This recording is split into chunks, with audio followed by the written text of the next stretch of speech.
ផ្លែបឺត្រូវបានគេចាត់ទុកថាជាផ្លែឈើដែលមានប្រជាប្រិយភាពបំផុតប៉ុន្តែក្រៅពីមានរសជាតិឆ្ងាញ់តើអ្នកធ្លាប់ដឹងពីអត្ថប្រយោជន៍របស់វាដែរទេក្នុងវីដេអូមួយនេះខ្ញុំនឹងបង្ហាញអ្នកអំពីអត្ថប្រយោជន៍ល្អៗចំនួន6យ៉ាងរបស់ផ្លែបឺចំពោះសុខភាពក្រៅពីមានរូបរាងស្អាតនិងរសជាតិឆ្ងាញ់ផ្លែបឺក៏មានប្រយោជន៍ចំពោះសុខភាពយ៉ាងច្រើនគួរសមដែរតើមានអ្វីខ្លះទៅ 1. ល្អជាងផ្លែចេករាងកាយរបស់មនុស្សយើងត្រូវការជាតិប៉ូតាស្យូមដើម្បីធ្វើការបានធម្មតាឧទាហរណ៍ជាតិរ៉ែមួយនេះនឹងជួយរក្សាចង្វាក់បេះដូងឲ្យលោតនៅនឹងធម្មតាយ៉ាងណាមិញមនុស្សភាគច្រើនតែងតែគិតថា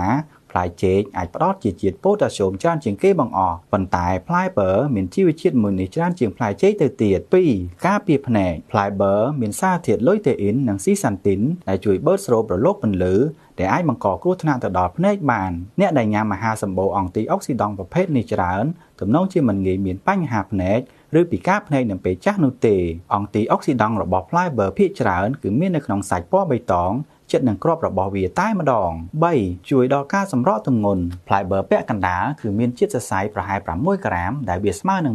1/4នៃតម្រូវការជាតិសរសៃរបស់យើងទៅហើយជាតិសរសៃជួយឲ្យមានអារម្មណ៍ឆាប់ឆ្អែតដូច្នេះអ្នកនៅមិនងាយញ៉ាំអាហារច្រើននោះទេថ្វីបើផ្លែបឺសម្បូរទៅដោយជាតិខ្លាញ់ក៏ដោយប៉ុន្តែវាគឺជាខ្លាញ់ដែលល្អតាមការស្រាវជ្រាវបានរកឃើញថាខ្លាញ់ប្រភេទនេះជួយបង្ការការរីកធំរបស់ចង្កេះ 4. បង្កើនការមានអារម្មណ៍ល្អផ្លែបឺមួយចំហៀងមានសារធាតុ folate ប្រហែល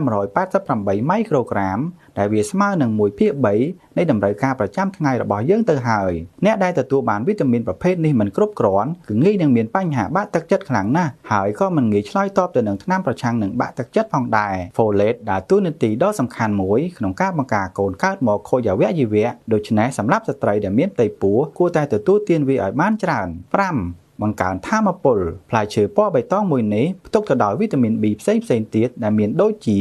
វីតាមីន B1 B2 និង B3 វាមានតួនាទីជួយទៅដល់រាងកាយបំលែងអាហារដែលអ្នកញ៉ាំរួចទៅជាថាមពលផ្លែបឺគឺជាផ្លែឈើដ៏ពិសេសមួយដែលសម្បូរទៅដោយសារធាតុណៃអាស៊ីនដែលអាចជួយប្រឆាំងការរលាកនៅក្នុងរាងកាយនិងការពារសរសៃឈាមអទែតាមរយៈការសម្រួលដល់ចំនួនកូលេស្តេរ៉ុលនិងត្រៃក្លីសេរ៉ៃនៅក្នុងឈាម 6. ល្អចំពោះសុខភាពបេះដូងបើយើងនិយាយអំពីសរសៃឈាមសមាគមជំងឺបេះដូងអាមេរិកបានណែនាំថាភាគច្រើននៃជាតិខ្លាញ់ដែលអ្នកបានញ៉ាំគួរតែជាប្រភេទ unsaturated fat ដែលមាននៅក្នុងផ្លែបឺជាជាងខ្លាញ់ប្រភេទ saturated fat ដែលមាននៅក្នុងអាហារដូចជាសាច់ក្រហមនិងអាហារធ្វើពីទឹកដោះគោការស្រាវជ្រាវថ្មីបានបង្ហាញថាផ្លែបឺគឺជាអាហារដ៏ពិសេសដែលអាចជួយបញ្ចុះកូលេស្តេរ៉ុលអាក្រក់ខ្លាញ់ត្រៃក្លីសេរ៉ៃនិងសម្ពាធឈាមបាន